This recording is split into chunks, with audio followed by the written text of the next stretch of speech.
Is it possible that we zoom All a right. little inward to have fewer people in the foreground? We have the room a little bit in the foreground. If it's possible to zoom in ever so slightly. There we go. No. Yeah. Yes. That's great. That works. If you can, yeah, just hold it there. That would work. Yeah, that would work brilliantly. Thank you so much. Okay. Okay. Okay, We're ready. fine. We can get it rolling and have the reporters join online, and we go for it. Great. Good afternoon, members of the media. This is WHO Africa media briefing on the back of the summit we're having here in Ghana. We will present the latest finding from the State of Health Workforce in Africa 2026 report, the actions taken and issues raised to strengthen our workforce capacity in order to deliver proper healthcare to our people. This meeting is a hybrid one. We have online reporters. We also have you here. We will be taking questions from you, colleagues from the online. This is also available in English, French, and Portuguese. Please select your preferred language via the global icon at the bottom right of the screen. Joining us here in Accra, our Honorable Obdamintat Ando, Minister of Health Ghana, and Dr. Mohammed Janad, WHO Regional Director for Africa. We also have Dr. Fiona Branca, WHO representative in Ghana, and Dr. Adelaide Onyango, Director Health System and Services, WHO Africa.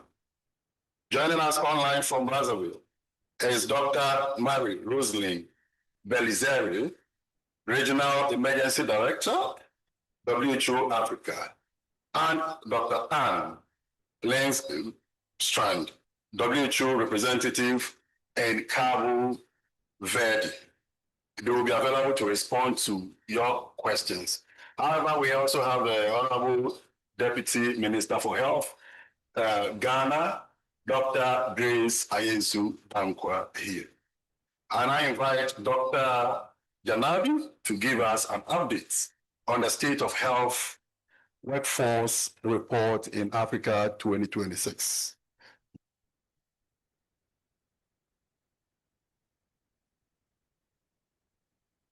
Thank you, Moderator. Honorable Minister, ladies and gentlemen, Africa Health Workforce is at a turning point. We are making really progress, but we are really not yet achieving transformation. Today, WHO and member states launched the State of the Health Workforce in Africa 2026 report at a critical moment. The decisions we make now will determine whether our progress translates into really access to care for our people.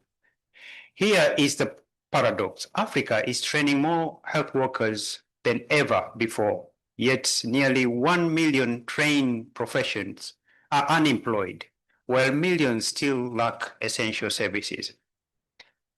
Over the past decade, the workforce has more than tripled from 1.6 million in 2013 to 5.7 million in 2024. Training institutions are now exceeded 4,000, producing over 360 graduates. And each year, densely has reached almost 10,000 population, slightly above the pre-COVID levels. This is progress, but it's not enough. Africa has only 46% of the workforce it needs. By 2030, the projected shortage, if you round up, it will be about 6 million, a modest improvement, but fragile. At the same time, up to 27% of the trained workers in some countries are unemployed, while 1 in 10 have already migrated, and nearly half are considering leaving. And even where workers are present, quality gaps persist. Correct diagnosis in only 62% of the cases, and appropriate treatment is just 40%. So the challenge is no longer just numbers. It's about jobs, distribution, quality, and retention. So we must move from fragmented approach to a fully integrated strategy to plan, to train, and to retain. The Africa Health Workforce Agenda 2026-2035 sets a clear goal: 3 million additional health workers educated, employed, and retained over the next decade.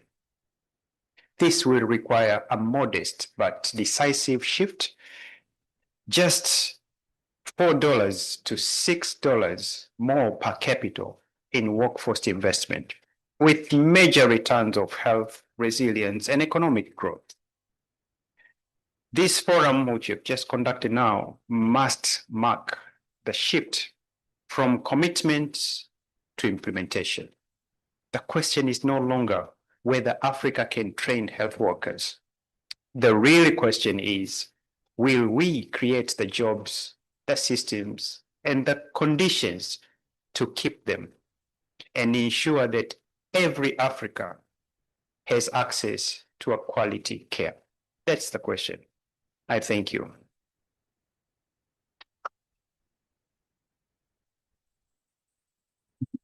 Thank you very much, Dr. Janabi.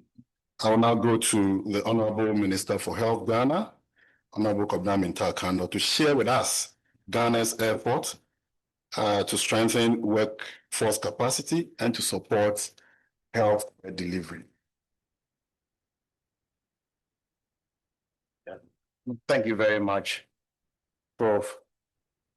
Janabi, Madam Fiona, my own Deputy Minister for Health, ladies and gentlemen. You all agree with me that the health workforce is a prerequisite for quality healthcare delivery across the globe. For us in Ghana, we have a very interesting scenario, and Professor Janabi has indicated some of the situations we are facing as a country. I was appointed somewhere last year in February. And so the total workforce we have in the health sector stands around 102,000 people. That notwithstanding, we have more than 100,000 of these health professionals who have been trained but are unemployed. And so it is very important for us to understand the challenges, to have a conversation around the challenges, identify them, and then work towards the solution. That is what is important. If after all these conversations, after all these conferences, and the challenges persist without solutions, it means we have not done enough. Let me begin from the training of the health professionals we have in this country. At the moment, we have assessed not less than 40 of our health institutions that we are from the diploma awarding institutions to degree awarding institutions. I dare say that about 15 of them are going to start this year. That said, we realized that there were gaps in the specialties, and therefore there was the need to fill those gaps. Well, no, we roll out Mahama Cares, which is dedicated towards the treatment of non-communicable diseases. And before you can effectively treat non-communicable diseases, you need certain specialties. And that's where we have those gaps. And so we have started in some institutions in the country, for example, Tamale Teaching Hospital, Kolebu, and then Komfanochi, where we are, enrolling people to pursue some courses hitherto were not being pursued in the country.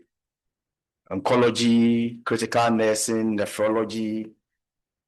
So the aim, number one, is to be able to fill the gaps and also to meet the global markets. As Professor Ajanabi stated in his remarks at the plenary, nobody is against the movement of health workers from one country to the other. But it is important to maintain the optimal workforce in your country. And therefore, there is a clear strategy where government has taken control over the narrative of the movement of health professionals from Ghana. So there is an interministerial committee that is seeking to manage the Ghana Labor Exchange Program. So the movement of health professionals from Ghana is being managed by the state. We've had the opportunity to sign some agreements or MOUs with other countries, and we think that that can also afford us the opportunity to recruit more health workers. Quite apart from that, government has taken it as a deliberate decision to absorb some of the people or some of the backlogs every year. Last year, we inherited a situation where about 13,500 of these health professionals had been recruited and deployed without financial provisions for them.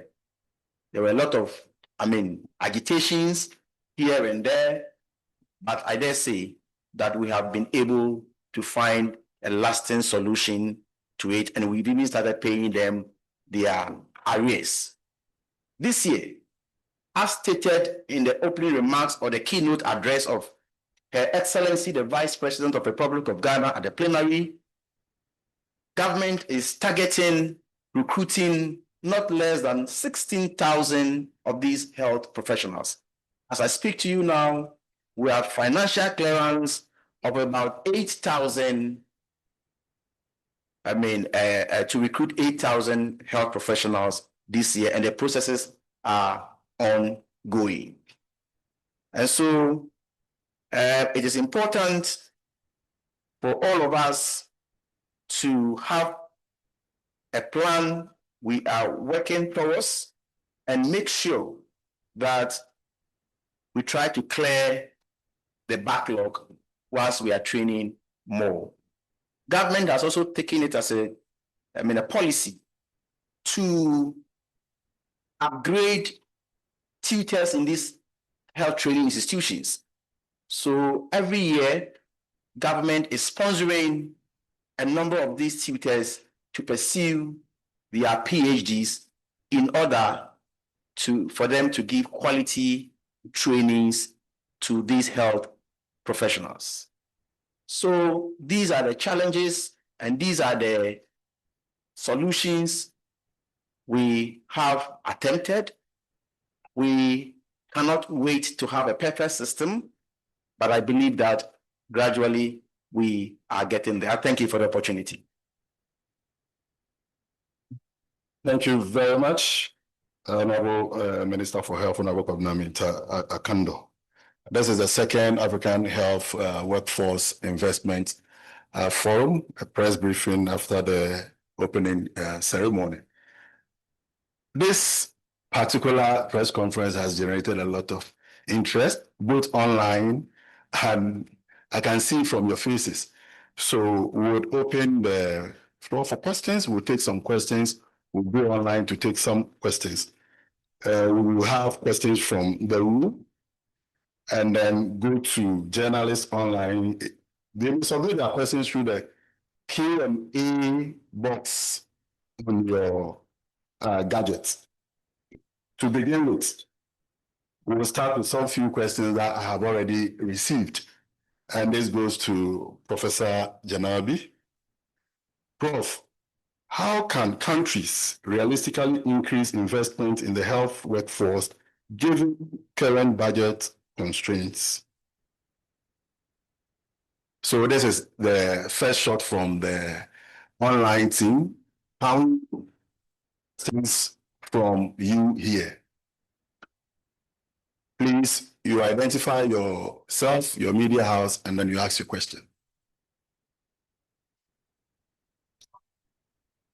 Right, my name is Obet King Gagno. I work with AIB Network, GH1 TV, and Star FM. The problem of unemployment when it comes to the health worker, I think that it's already an identified problem. So it is solutions we want. For us journalists, when we out and we cover stories of these health workers who have been trained and yet do not have employment, we want to understand from government perspective, is there a broader plan? Okay? By 2027, the backlog of nurses, for instance, be limited because we see government's efforts in terms of recruiting these unemployment, but the hope that at a period in time, all these backlog will be cleared is not so certain. So the question is there a broader plan to see this backlog cleared? Thank you. Thank you. I think it's clear. If you're online and you want to ask your question, you can also raise up your hand and then you'll be identified. Please, do we have any other question here? Yes, please.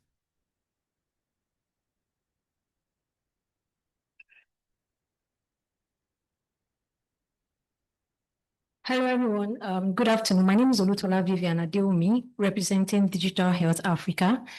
I would like to ask questions about workforce shift into tech. Largely, we'll be discussing unemployment and shortages coexisting, but we're also seeing, aside from healthcare workers migrating to other developed countries, we also see healthcare workers, even in Africa, also transitioning into tech roles. How is this shift being accounted for in workforce planning? And is there a risk of unintentionally deepening clinical workforce gaps? Thank you. Thank you. So we'll take one from online. This goes to my boss, Honorable Minister for Health. With many health workers considering migration, what practical steps can improve retention in the short term? Yes, please. So we'll take the last one and then we'll come for responses. Then we'll open the floor again. Okay. Hello, good afternoon. My name is Samira Labi. I work for the Ghana News Agency. So I want to ask Prof. Janabi, how urgent is the health workforce crisis in Ghana compared to other African countries? And then number two, what are the expected outcomes from this forum? Thank you very much. So we'll take the responses. We'll start from Prof. Janabi.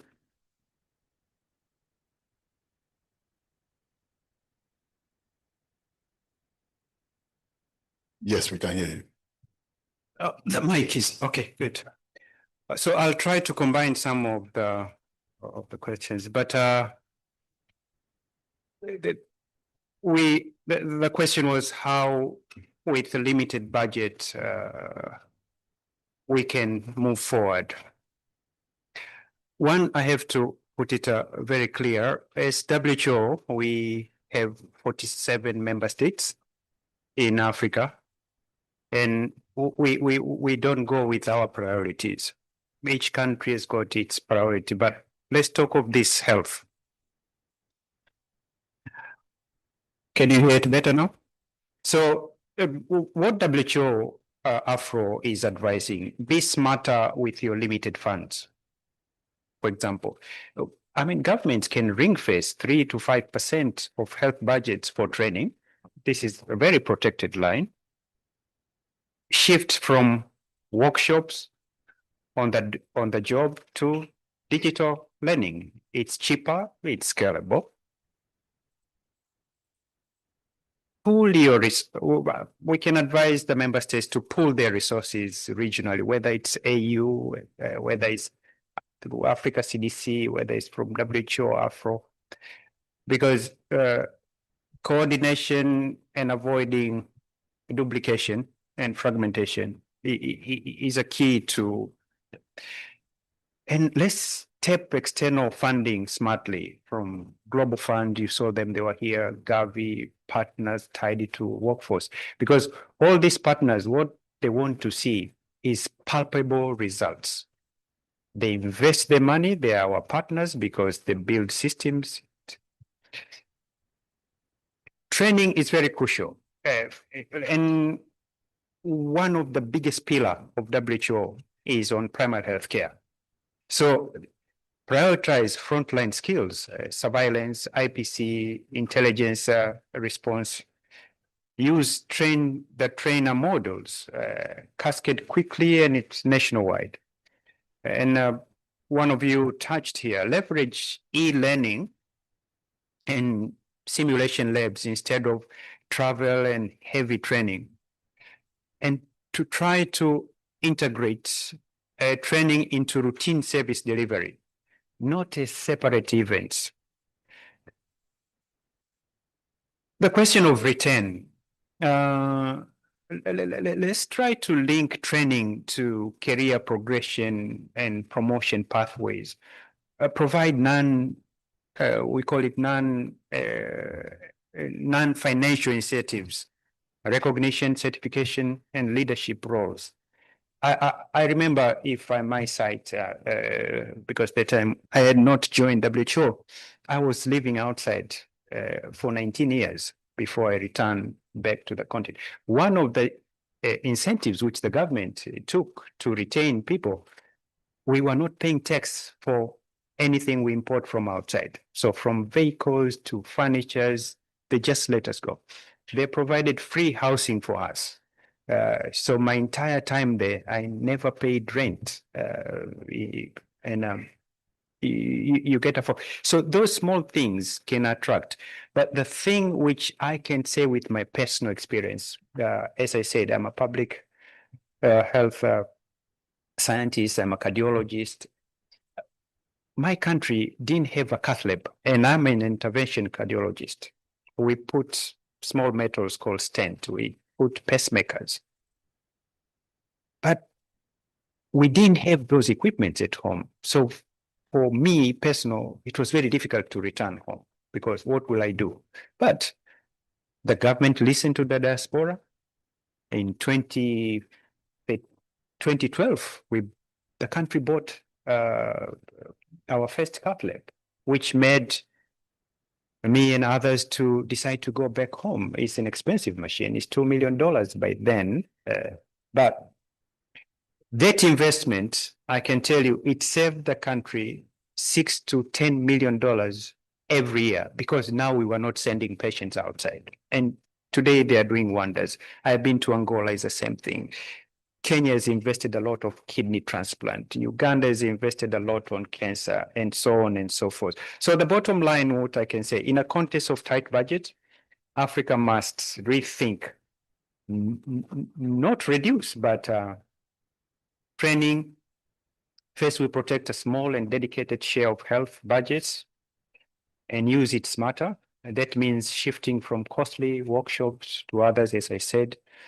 And the last thing, we return what we invest in. by linking training to career progressions. So I think I've covered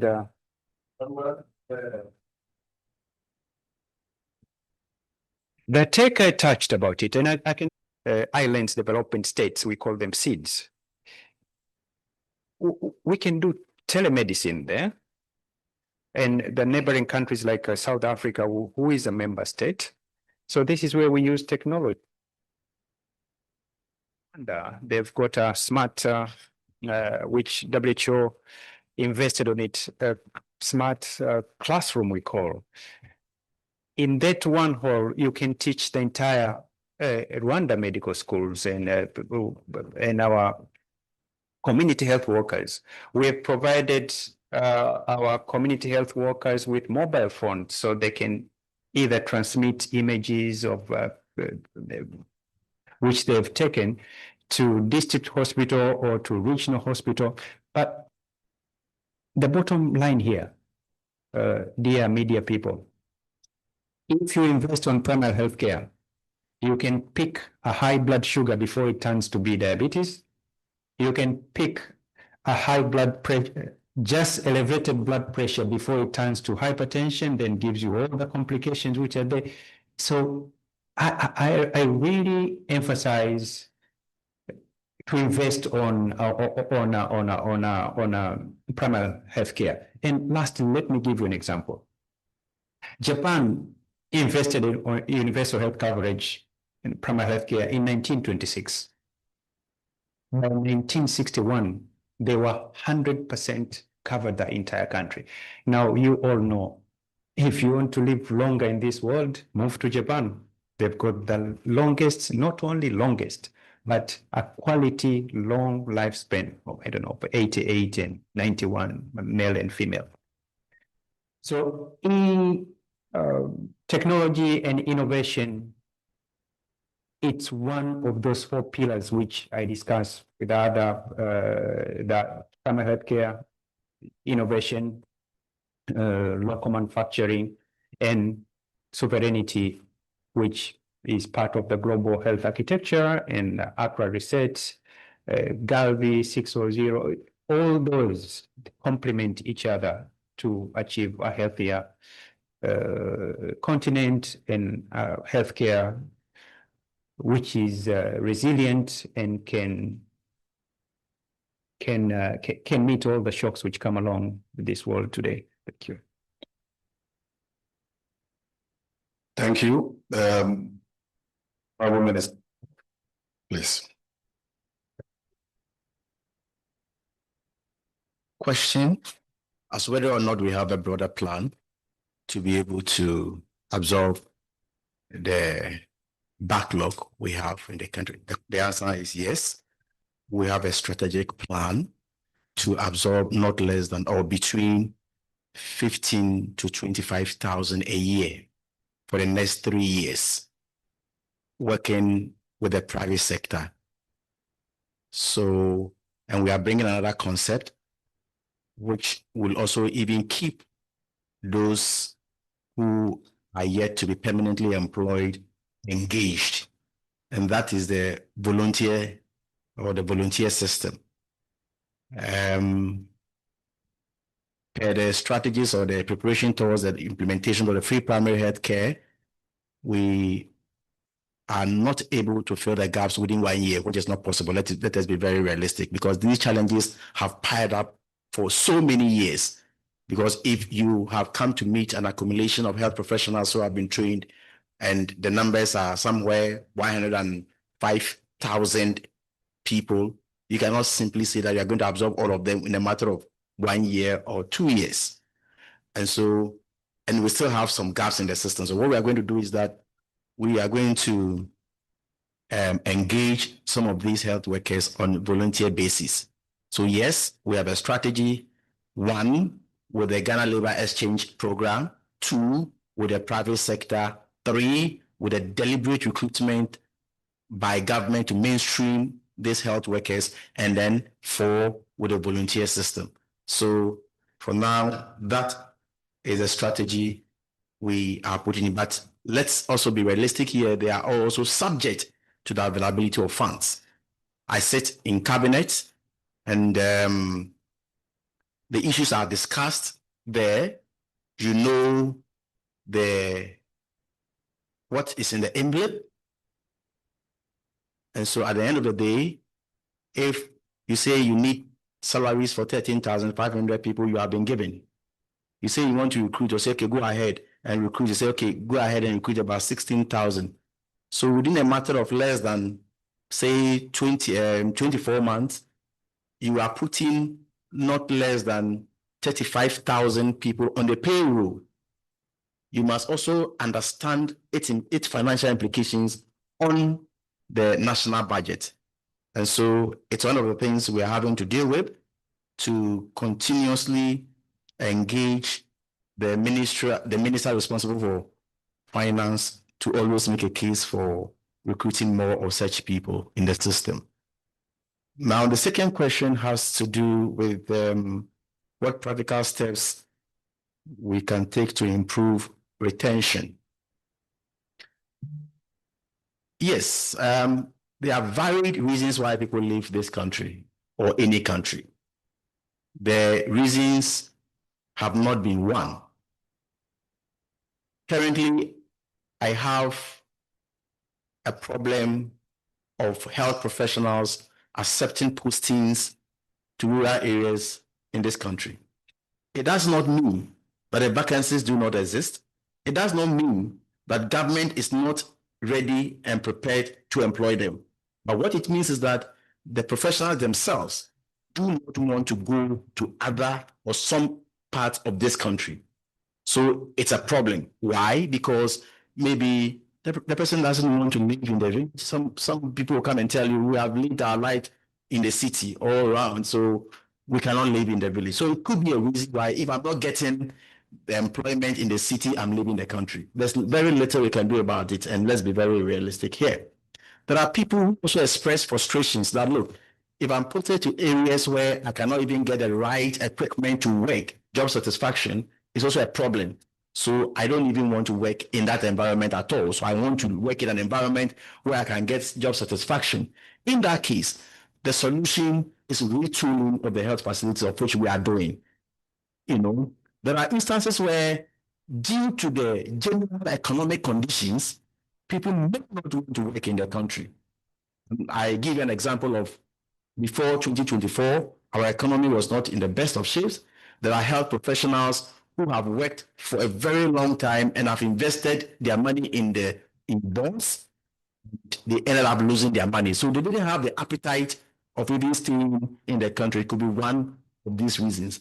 There are reasons to the effect that people have completed, they are not getting job immediately, so they may want to leave the country. So there are varied reasons. There are reasons where people also think that they must be well remunerated.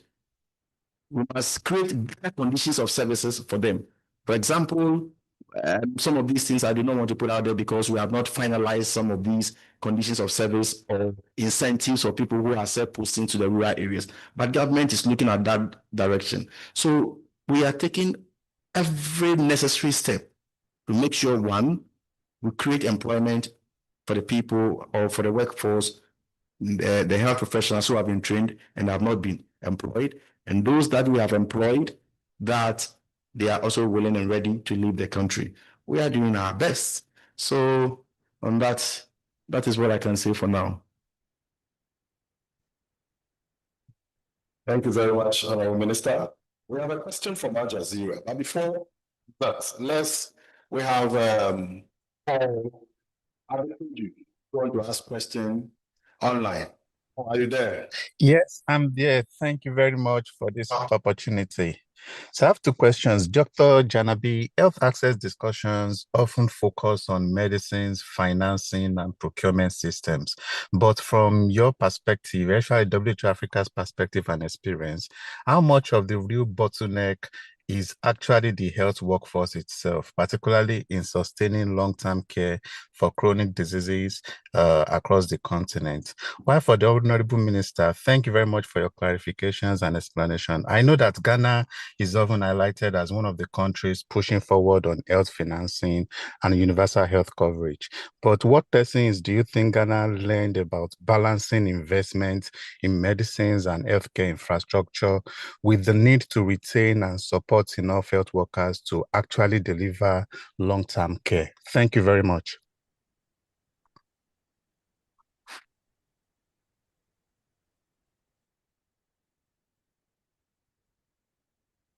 Al Jazeera now. And this question is to Dr. Benzeri, who is in charge of emergency WHO.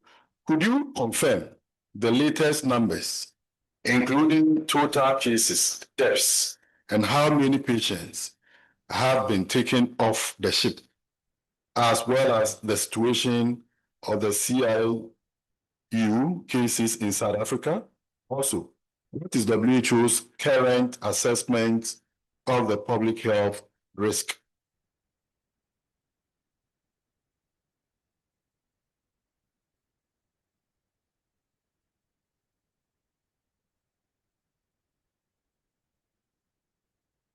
So we'll go to Dr. Onyango.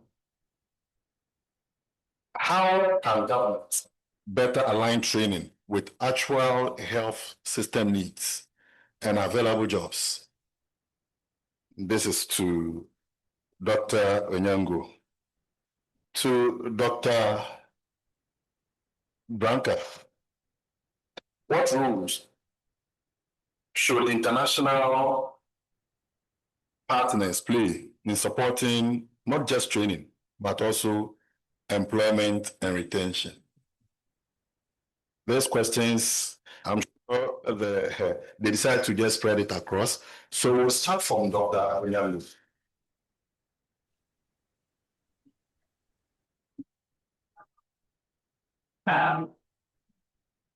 Thank you for that question. It's clear about the aligning training with the needs.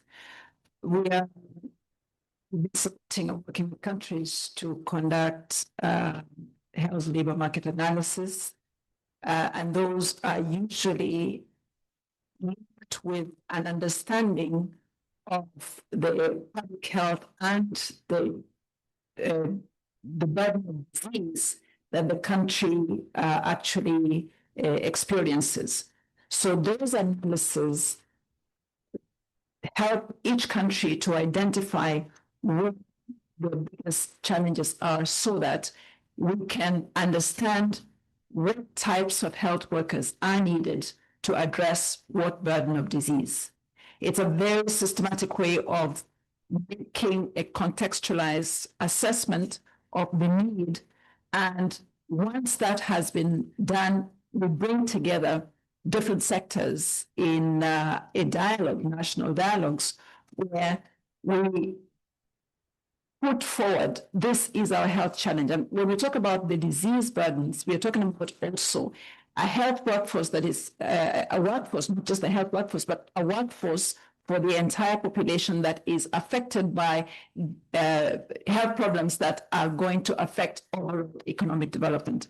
So that's why it's an interest. It's of interest also to the ministries of planning and the finance ministers to come together and understand why it is important to invest in health workforce so that we address the burden of disease that is likely to impact development. So one, we conduct those analyses to identify public health problems. Two, we look at a projection of how many types of health workers are needed, the different cadres of health workers that are needed to address those problems, and then to put that on the table to show how investment is needed in terms of the numbers to be trained, the specialization, and over what projected period. So that's an approach that then helps us to know we need to train, for example, physiotherapists. We need to train more psychologists.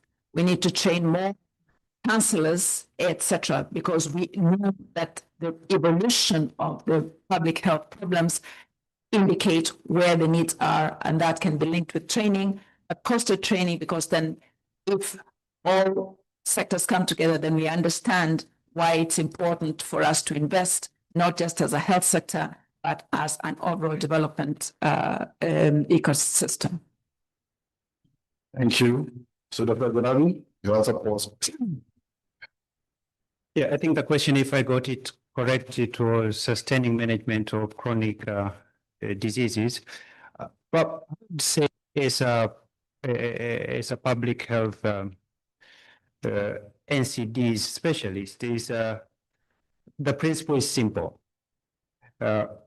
Prevent, detect early, and manage continuously. So the focus is on the lifestyle. A healthy lifestyle, a healthy diet, physical activities. I'm not sure the media people here, you are supposed to walk 10,000 steps a day. Have you done it? A healthy diet. Let's just not eat because the time is there. Most of you have eaten breakfast today. Ask yourself, were you hungry or it was just 7 in the morning? No tobacco, limited alcohol. It's 1 drink per hour. So if you go out, if you're drinking beer, just 2 beers, drink the first one. 1 hour finishes, drink the other one. Then you can watch football after that. Regular screening is very crucial. Adherence to treatment. We're having a lot of problems now with antibiotics. You all know UTI, when I was a junior doctor, 2 days, I give antibiotic, 3 days, you are cured. Now it's difficult. How many of you have been given treatment for 7 days with antibiotics? How many of you have finished them? You didn't. Where did you throw them? If you throw them in the source of water, it means that you are giving me antibiotics, which I'm not supposed. We're having a big conference with your neighbors here in Nigeria in this month of June. So education, community support, and let's use the data and digital tools to monitor progress and to ensure access to affordable medicines. Our continent is still struggling. Almost 90% of the medicine, therapeutics, and diagnostic we are importing. That's why you hear our leaders are talking about local manufacturing. We are importing 99% of the vaccines. So most importantly, end of the day, empower to the patients to actively manage their condition. And if I have to finish, distinguish media and the public in general, the responsibility of health starts with you yourself. You have to take care of yourself, then the government facilitates other things. I thank you. I think I've covered most of. Yes, I'm sure. Question. Thank you. So go to Dr. Branca and come to the Minister for Health. Yes.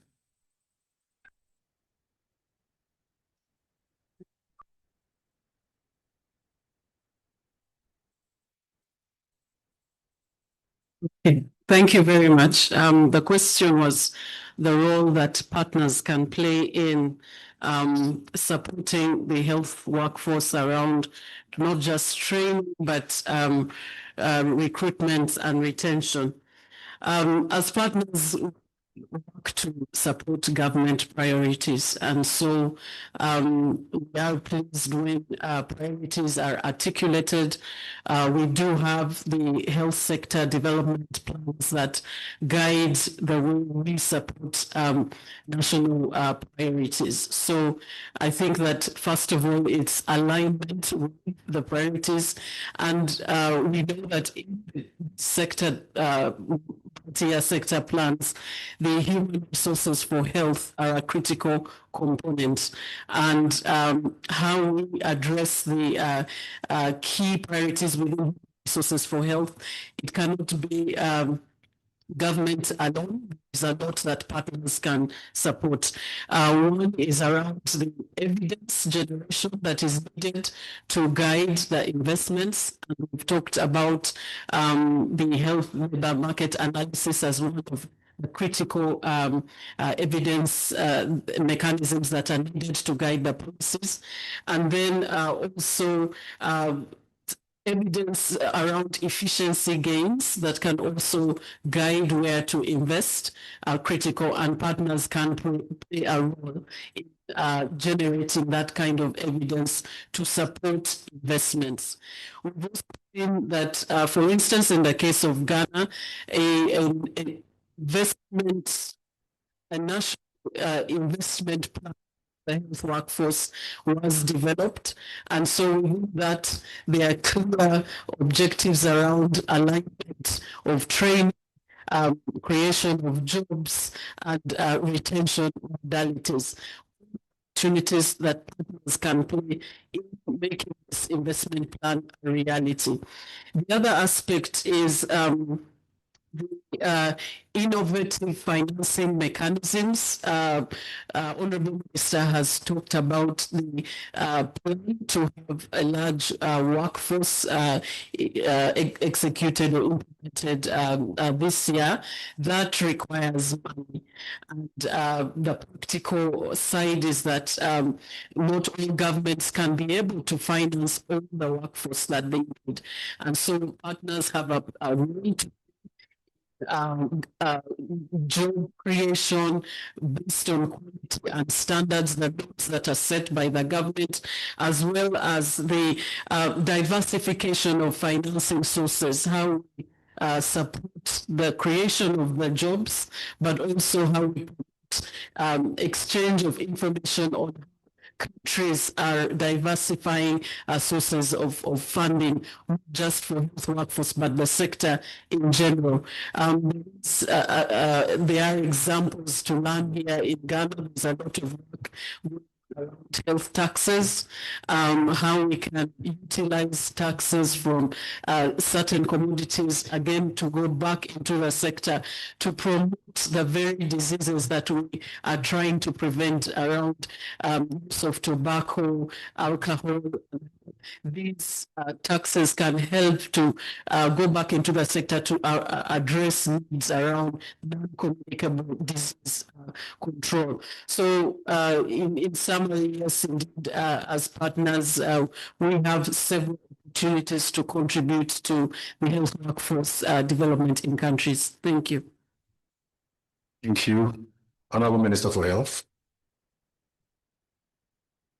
Yeah, thank you very much, Tony. If I heard rightly, somebody was asking me about how we could balance infrastructure and medicine, or health professionals and other health workforce. You know, when there is a lot happening at the same time, you may not have enough to apply at a particular sector. So, for example, in the health sector in Ghana, we are pursuing free primary health care, we are pursuing Mahama care, we are pursuing the construction of regional hospitals because we have 16 regions at the moment, and we have only 10 regional hospitals. So we are pursuing it. We are pursuing district hospitals. We are pursuing Agenda 111. We are pursuing recruitment of health workforce. We are pursuing preparedness of no-birth syndrome, emergency preparedness. We are pursuing issues of ambulances, digitization of the health sector. You can't leave any of these behind. And so there's a lot on the plate. And so what we have decided to do is to also invite the private sector in, so that where the private sector can maybe take part, you allow the private sector to take part, so it will free that resource, that physical space, for government to also invest it somewhere. For example, we have started more than 100 health facilities across the length and breadth of this country, and we require more than 20 billion Ghana cedis to be able to finish. We cannot have that 20 billion Ghana cedis within a year or two. So what we are doing is that we are bringing the private sector in. Given the level of completion, you can come and continue to have an arrangement with government, and then the private sector can continue to run those facilities. Secondly, we have something we call the hospital equipment placement. We are developing a strategy, SPV, special purpose vehicle, where the private sector can engage government. They will put their equipment at these government health facilities, they will be paid according to usage. And then the government can use that funds maybe to go to recruitment or maybe to build more health infrastructure. So I think that we should bring the private sector in to also come and contribute to what they can to free that physical space, whilst partners are also doing their bit. But realistically, where even partners come in, they always have a limit. And they will always have, the programs will always have an expiration date. For example, the P4R, we have a program we call P4R. The P4R, about 2-3 years ago, absorbed about 250 physician assistants. Okay. Now, at the end of the program, it is up to government to absorb them because the program has ended. So we are compelled to absorb them into the mainstream this year.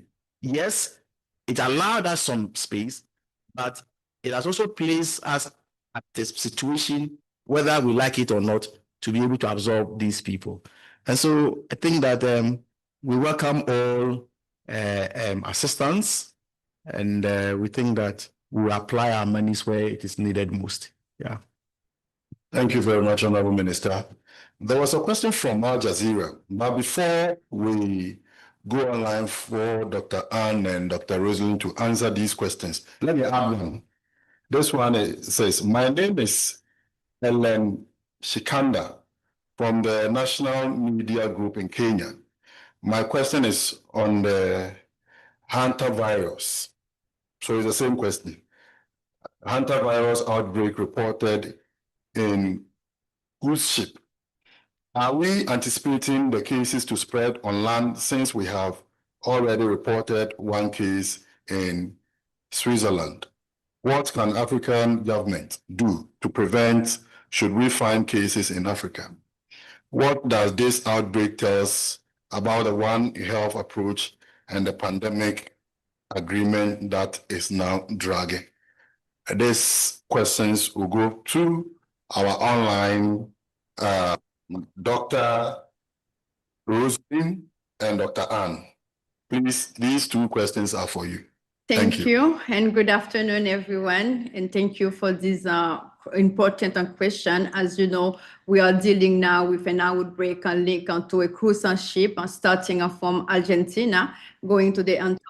Yes, we can't hear you. Please unmute. I am on mute.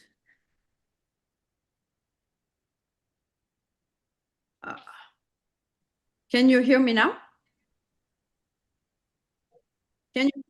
We can hear you now. Okay.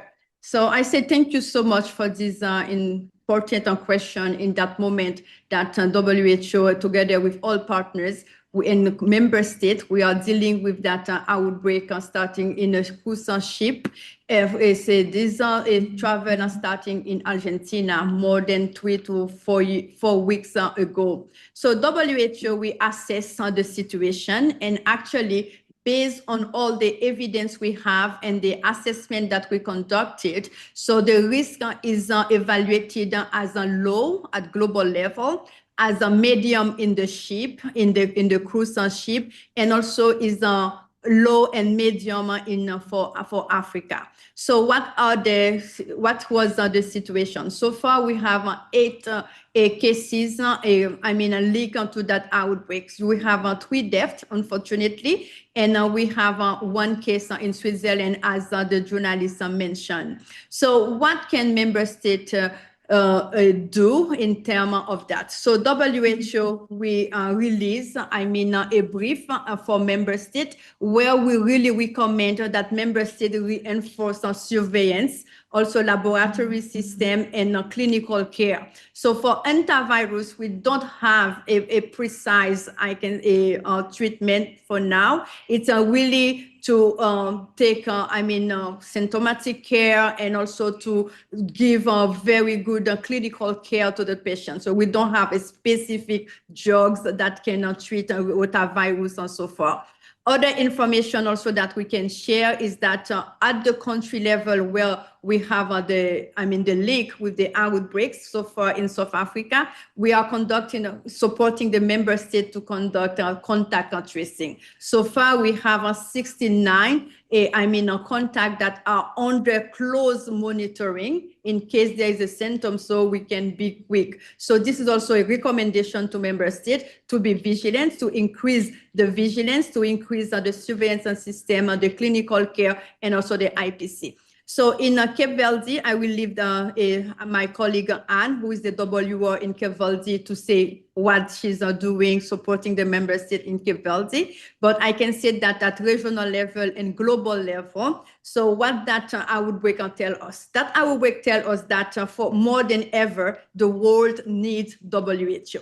So it has been only through that focal point, IHR focal point, International Health Regulation focal point, that this outbreak has been detected. There is no really other organization that can put all the world together in that one. You know, something started in Argentina, coming to Africa, now it's in link to Europe, in Switzerland. We have more than 23 nationality in that ship. So that's really important to know that we need the global arena of public health where we can have all the member states together. This network of national focal point for international health regulation has been key in detecting that outbreak, and we are continue to manage that outbreak together with all the member states involved. So let me stop there and give the Anne so she can add more information regarding how we are supporting the member state of Cape Verde and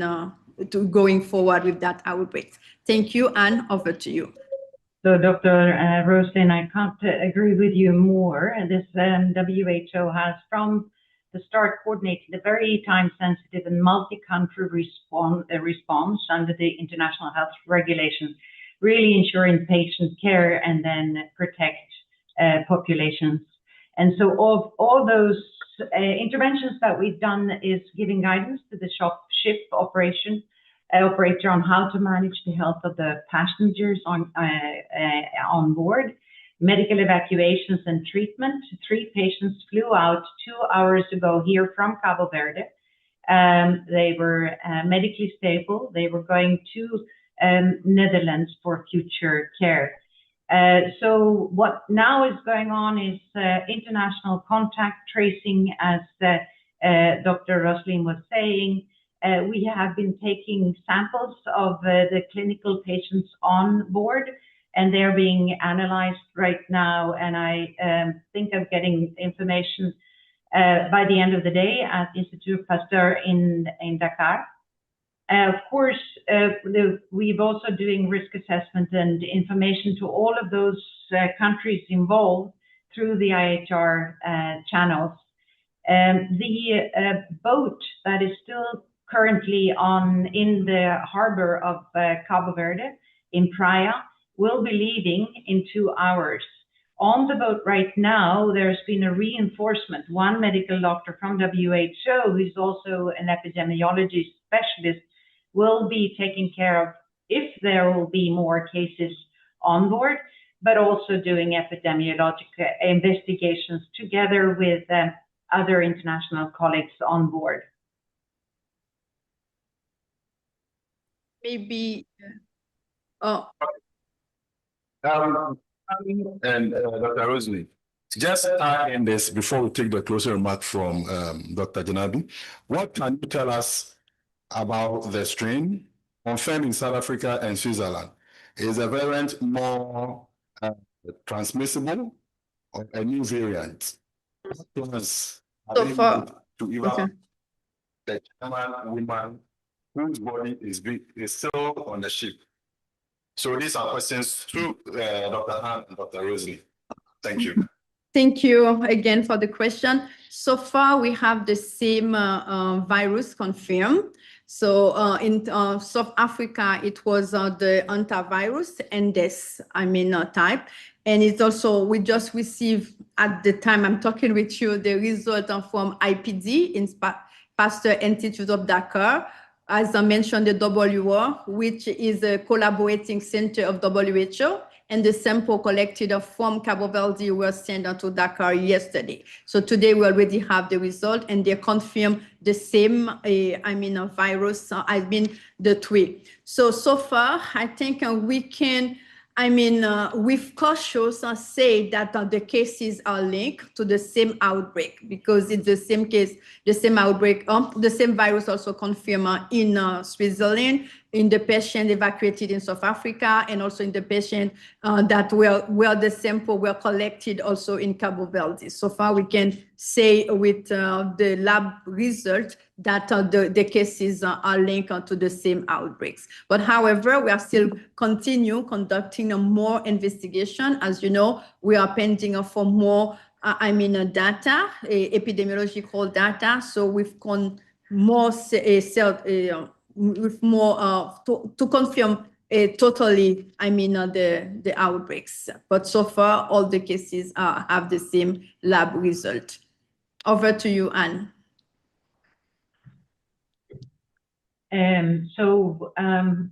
I also just got the news from Institute Pasteur that you had the positive for Hantavirus as well. So this Andes type is the one which has shown before to be able to spread human to human more than other strains. So this was, however, we must say that the risk is very low still. Even on the boat, there are 147 people that was on that boat, and we now, as we said, had 8 people who have been showing signs. There needs to be, even with this Andes, a close contact between sharing cabin or being a couple or something really being close to be able to spread the disease from one or the other.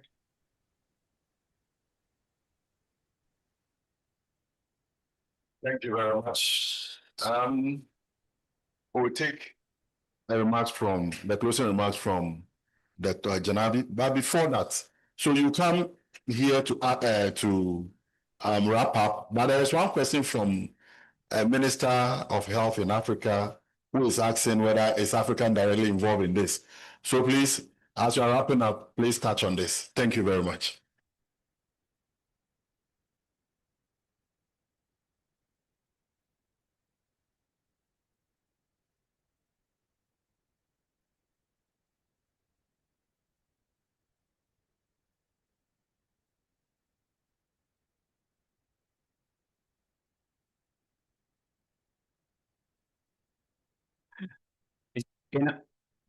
Thank you, moderator. So colleagues, we were in workforce, now we're in Hunter. So colleagues, what you have heard, my colleagues, the Hantavirus event is a reminder that even rare threats can test our systems, especially in a world of increasing mobility and human-animal interaction. So while the risk remains low, the lesson is very clear. Preparedness depends on people. So our strongest defense is not only on surveillance and on the laboratories, it is a trained, motivated, and retained health workforce. Without skilled frontline workers, even the best strategies cannot be implemented. So as we leave here, let us commit to 3 priorities. Plan better by protecting training investments, train smarter using scalable and practical approaches, and retain our talent through clear career pathways and supportive working environments. If we get this right, not responding to Hantavirus, we are strengthening Africa health security for every threat ahead. Is Africa directly involved in this Hantavirus incidences? Yes. Although this ship started from South America in Argentina, it's heading, as you heard, it was heading to West Africa in Cape Verde. The critical cases were treated in our member state, South Africa, in ICU. So the bottom line just tells you, multilateralism, the WHO are very pillars of health in this globe we live today. So we need to work together. No single country can achieve without being together as family. As usual, as our DG always says, there's no one who is safe, or there's no single country will be safe if one country is not safe. I thank you for your attention. Thank you. Thank you very much, Honorable Minister, for here. Please, it's your time for a closing remarks. Yes, please.